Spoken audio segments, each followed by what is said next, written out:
It used to be called the Great War because it was thought man had won everlasting peace, and memorials and monuments to it were built all over the world. We see it today as the last of the soldiers' wars, in which men were more important than machinery. But half a century ago, those who fought believed it was the war to end all wars. 61,000 names are here, the first Australians to die in a European war. Only for them was the peace everlasting.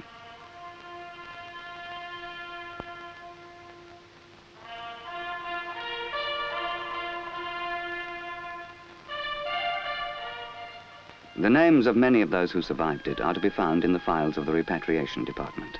The facts are here: name, age, record of service, medical history.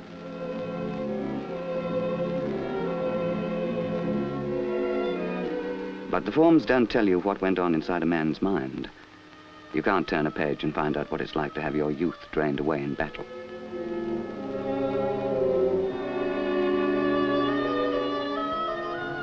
It starts in far-off Sarajevo, when a young student assassinates the Habsburg heir. But within 4 days, it has taken drought and elections from the local headlines. Recruiting calls from past wars are taken out and repolished, and promises are made to stand behind the mother country, to help her and defend her to our last man and our last shilling. By the 2nd of August 1914, Australia has undertaken to supply 20,000 men. Within weeks, cattlemen become cavalry. Horses and men bred for the grasslands of the outback are taught new skills in preparation for service in a very different landscape. It will all be over by Christmas, say the newspapers. They'll never leave Australia's shores. But the training continues, harder than ever. The urgency is not that of crisis. With the last major conflict 100 years in the past, these raw soldiers are able to believe in the glory of war. They talk about the hero's death, in which there is no suffering, only the splendid sacrifice for a noble cause.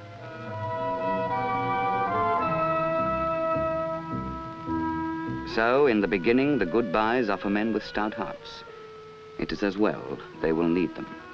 For although in 1914 Australia is a young nation, its casualties over the next 4 years will exceed 250,000.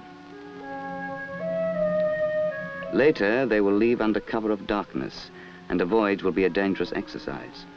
But in the beginning, it's just like an ocean cruise, a grand occasion.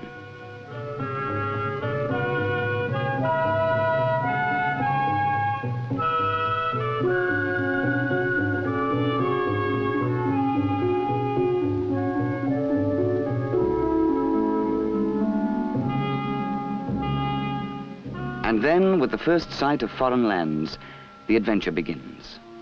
Enthusiasm is unleashed, for only leagues away is the enemy, and the opportunity to teach him a well-deserved lesson.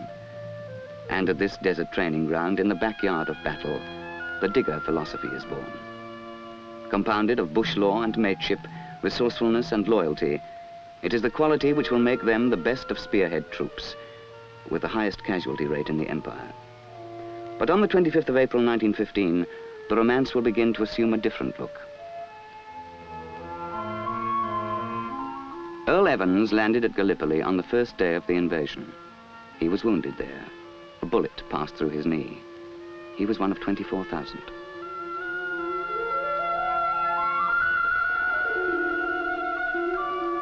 It has been decided to seize the narrow neck of land that guards the Dardanelles Straits, the Hellespont of the ancient world. The prize is the pathway to the Black Sea and the Russian allies, the opposition a supposedly impotent enemy. The operation has been planned 4 months ahead, but by April, the well-informed Turks outnumber the attackers by 2 to 1. Things go wrong from the start. The Turks hold unassailable cliff-top positions. Plans go awry, communications are unreliable. The advance is uneven.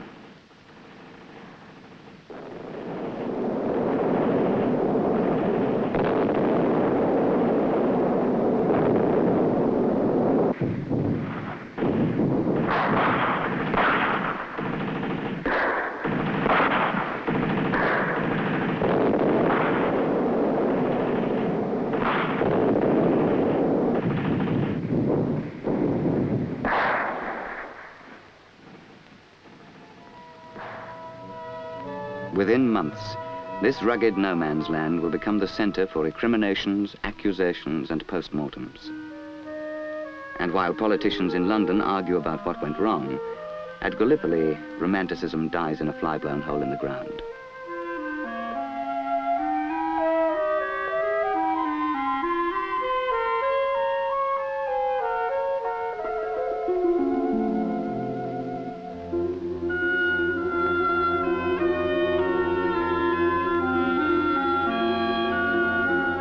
Forever after, those who live through it will know that wars cost blood, pride, and human decency. The reconstruction shows aspects of valor and moments of triumph in a clean war that never was. Memory has sterilized history. Gone is the stench of stale blood and human refuse, and forgotten the other enemy, disease. Many escape Turkish steel, only to fall victim to the ravages of dysentery and typhoid. In December, the High Command admits failure and orders the evacuation of the peninsula. The Commander-in-Chief expects to lose half his force in the withdrawal, but the operation is impeccably carried out. There are only 2 casualties, but the earth they leave behind holds 10,000 of their comrades. Bert Ogden fought in Sinai and Palestine. He was one of the 40,000 horsemen to charge at Beersheba. Their deeds had the ring of high adventure, but the romance was followed by 50 years of disability.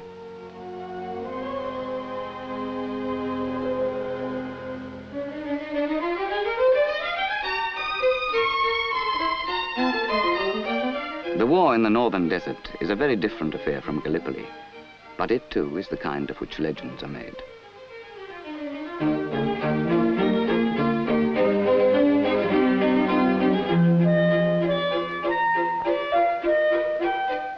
General Harry Chevelle is part of the legend. He understands desert warfare and guides his men through one of Australia's most decisive and conclusive campaigns in the war. The armies that met at Gallipoli face each other again, this time on level ground. The tables are turned, the Turks defeated, but it takes 3 years of hard and bitter fighting.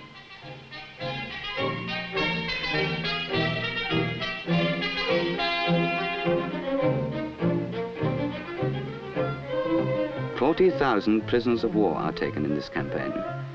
40,000 defeated men, shuffling in a private no man's land, the debris of success."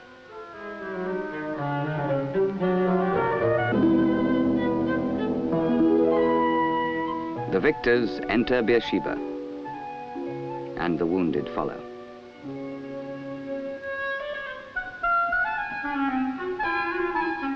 Cachalots carry them, victor and vanquished, away from the sands of war. If you're not dead when they put you in, you will be by the time they take you out.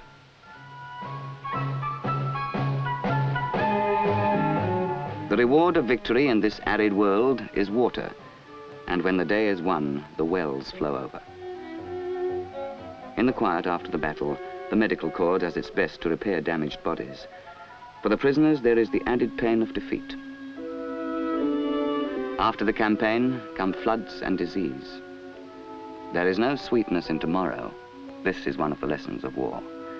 After Gallipoli, the desert, and after the desert, the fields of France. This will be the cruelest lesson of them all. Joe Maxwell fought in France. He went through the mincing machine of the Western Front and escaped with his life and a Victoria Cross. He was 22 then.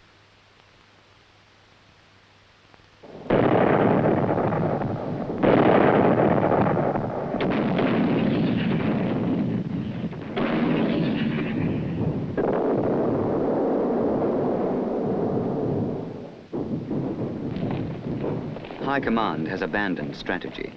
In its place is a new concept. The giants of war will stand and slog it out until one topples. In order to maintain a solid front, it is calculated that a steady supply of reinforcements will be needed at the rate of 2,000 men a day. By the time it is all over, the total casualties will be 14 million.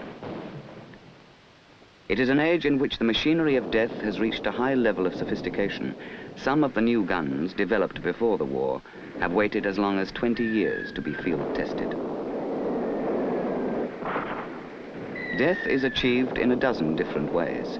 Machine guns, though inefficient, are cheap. And as a result of research, the rate of fire is now high enough to cross-hatch the air and so herd in the target. Once pinned down, shell and shrapnel are found to be more effective at the rate of 2 to 1.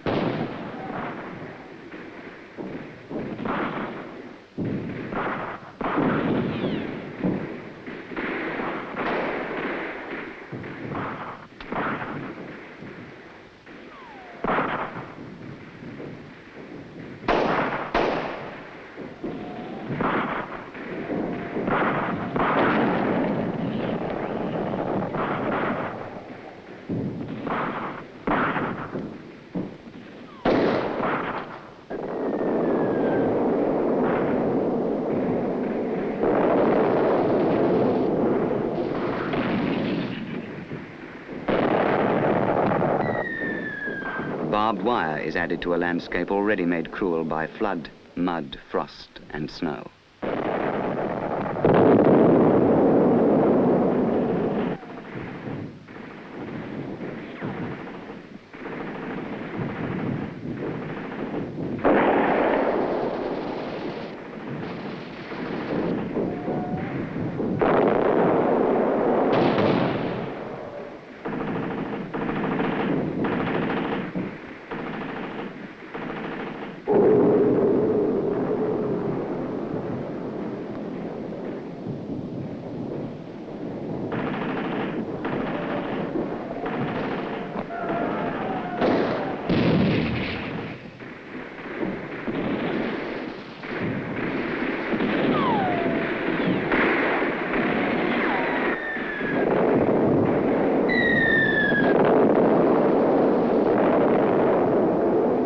Live men are fed into the mincing machine, and it churns out corpses.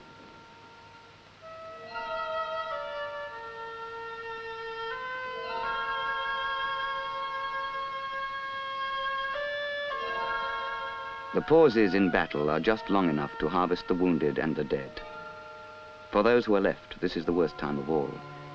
The young men who answered so eagerly the call to arms 2.5 years ago have vanished. They have been changed into veterans who have learned to live with the smell of sweat and latrines, and to turn from the constant sight of wounded and half-buried bodies to pick the lice off their shirts. The talk has changed too. Nobody now speaks about the glory of war and the hero's death, or teaching the enemy a lesson. At times it seems there is no enemy, just a tireless war machine that spits an endless stream of death across the naked battlefields, and the only end in sight is the last shot fired from the last gun.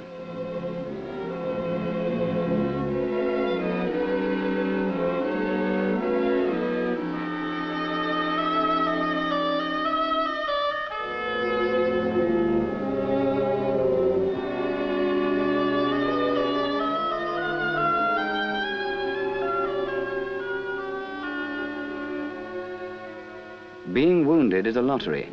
The serious cases lie mute, awaiting departure. They are the lucky ones. Even a minor wound, the loss of a hand or an eye, can take you back behind the lines. But the walking wounded only receive medical attention and are sent back. The wastage level must be maintained, 2,000 per day.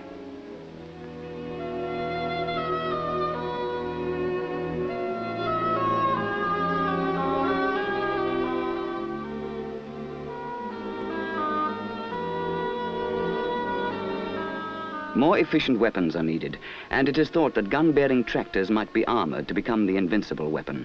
So 31-ton Little Willie is born. Sometimes whole platoons are wiped out in seconds, buried in trenches, trodden to death. But the newest weapon is the most sophisticated of all, gas. It leaves the ground virtually intact, yet poisons entire areas, and if the weather is favorable, affects the reserves almost as much as the front line. Masks are some protection, but mustard gas, which can be sent over in ordinary shells, works by contact with the skin, and it eats through clothing to get to it.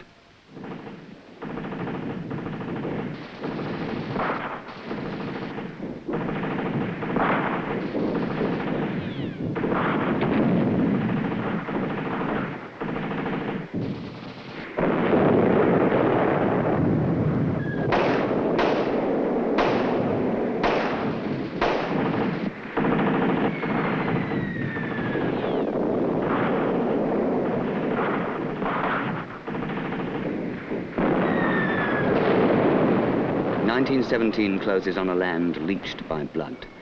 Already the war has exceeded in its scale of operations, the number of its casualties and the total of its costs, any previous known human conflict. But this immense destruction, both material and moral, cannot continue. The giants are tiring. Soon one must topple.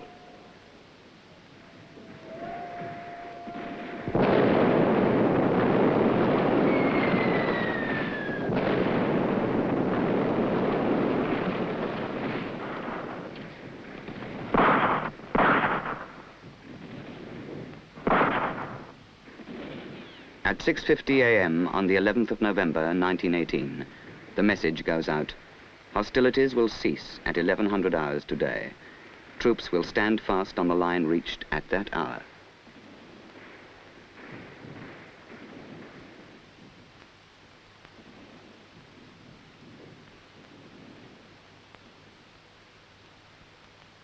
The machine that has run so mercilessly for 4 years is at last brought to a stop.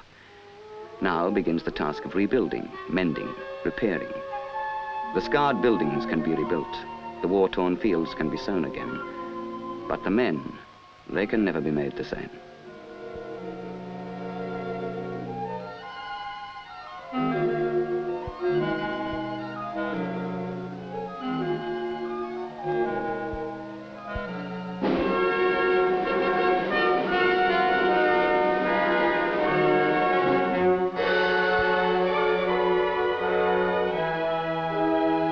Those who survive look on the last march and the last touch of gunmetal as acts of finality.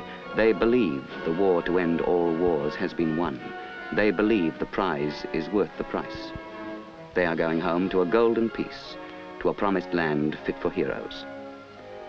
How could they know it would all begin again in the short space of 2 decades?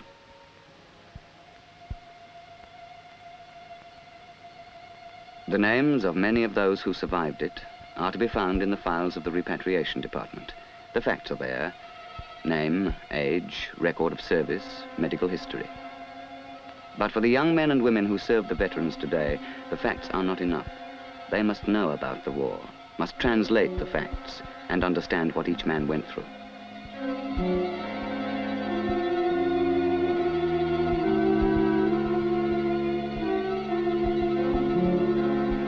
They have lived through 2 wars and a depression. They are the remnants of an army which time and history have reduced to a mere handful. The war they fought involved the peoples of every continent, caused great empires to collapse, and was more terrible than anything then known to man. They are old now, and an old man recalls the good times and veils the suffering with sentiment. Let them forget, as long as others will remember their deeds for them.